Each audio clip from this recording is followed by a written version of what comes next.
एक बार एक बहेलिया जो चिड़िया पकड़ते हैं, एक बहेलिया है, तो वो रोज पक्षी पकड़ने जाता था जंगल में। तोतों को लाकर बेचता था, तोता या पैरट्स को लाकर। तो एक बड़ा भला आदमी आपकी तरह होगा, तो उसको देखा कि ये बाजार में रोज तोते को ले आता है, पिंजरे में बांध ला करता है और लोगों को बेच देता है, और लोग इसको पिंजरे में जिंदगी भर रखते हैं। उसको लगा ये गलत बात है, पक्षियों को ये खुशी से आकाश में खुल के उड़ना चाहिए, उनको बांध के नहीं रखना चाहिए। तो उसने बहेलिया को समझाया, जो बर्ड कैचर है, पर वो माना नहीं, उसकी रोजगार है। तो भले आदमी को लगा कि अच्छा ठीक है, तो उन्होंने सारे तोते खुद खरीद लिए। खरीद करके अपने घर में सोचा कि मैं ये तोतों को सब ट्रेंड करूंगा, क्योंकि आपको पता है तोतों को अगर आप ट्रेंड करें वो बोल जाते हैं, थोड़ी थोड़ी एक एक लाइन बोल जाते हैं, तो इनको मैं ट्रेंड करूंगा। तो उस भले आदमी ने तोतों को ट्रेंड किया कि शिकारी आएगा, जाल बिछाएगा, दाना डालेगा, फंसना नहीं, फंसना नहीं।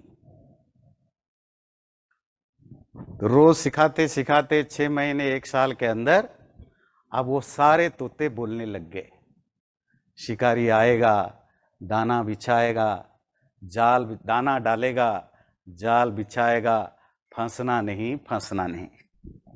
भले आदमी बड़े खुश हैं कि मेरे तोते अब एजुकेटेड हो गए हैं, एजुकेटेड, अब वो फंसेंगे नहीं।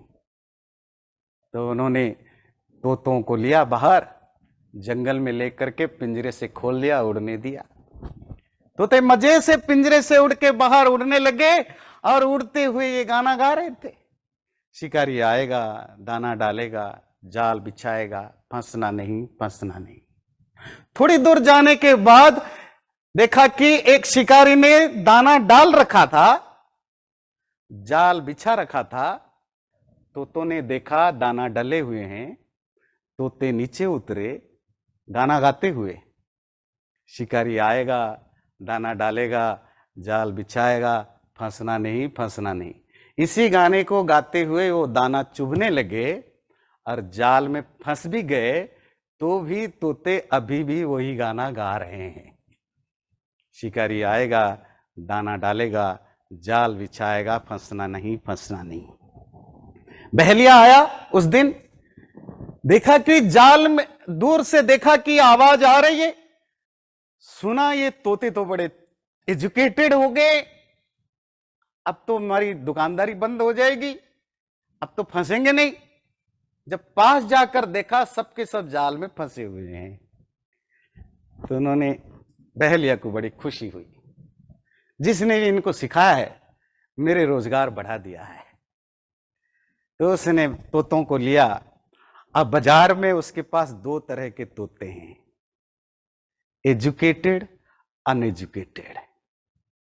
ये तोता कितने का, जो बोलता नहीं है जी, ये $50 का, और ये जी $200 का। क्या फर्क है? ये एजुकेटेड है।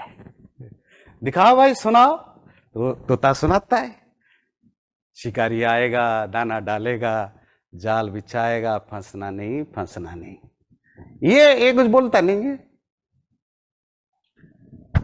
तो डिफरेंस क्या हुआ दोनों तोतों में? फर्क हुआ, एजुकेशन का अपना फायदा हुआ, वही फायदा जो हम लोग उठाते हैं। वो क्या?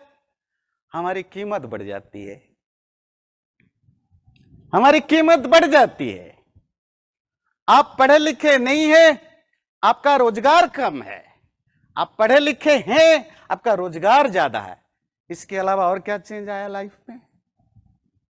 दोनों ही झूठ बोलते हैं, दोनों ही फरेब करते हैं, दोनों ही सुपरस्टिशन को मानते हैं, दोनों ही जो भी जेलेसी, ईर्ष्या, द्वेष, गुस्सा, जो कुछ भी है, सब हम दोनों मिलके करते हैं। इलिटरेट है, अनएजुकेटेड है, पढ़े लिखे लोगों को लगता है गंवार है, क्योंकि उसकी स्टाइल गंवार टाइप का। पढ़े लिखे आदमी का सोफिस्टिकेटेड स्टाइल है। वो भी अपनी पत्नी को गालियां देता है, बहुत गंदी गंदी आपको लगता है, क्योंकि हम पढ़े लिखे हैं। हम भी देते हैं, मतलब हमारे में से जो लोग पत्नियों को गाली देते हैं थोड़ा अंग्रेजी में देते हैं, and that's very sophisticated, that the difference, है ना। पढ़े लिखे सोफिस्टिकेटेड भाषा में देता है, मतलब अंग्रेजी में देता है, अनपढ़ गंवार भाषा में देता है, मीनिंग सेम है। अगर उस अंग्रेजी को ट्रांसलेशन करो तो भी आप सुन नहीं सकते हो, हिंदी में वही अर्थ होगा गंवार हिंदी में। तो पढ़ने लिखने से क्या होता है, हमारी कीमत बढ़ जाती है। कीमत हमेशा फाइनेंशियल कीमत नहीं होता है, फाइनेंशियल कीमत भी बढ़ता है, सोशल कीमत भी बढ़ता है। सोशल, लोग रेस्पेक्ट करने लगते हैं, पढ़ा लिखा आदमी है, ज्ञानी है ना। 10 लोगों के बीच में आपकी पूछ होती है, तो इस तरह हमारी कीमत बढ़ जाती है, वो सोशियली हो, वो फाइनेंशियली हो, या और किसी पोस्ट भी मिलता है, पावर भी मिलता है, सब बेनिफिट होता है। उपनिषद की भाषा में ऐसे लोगों को विद्वान वो नहीं कहते हैं।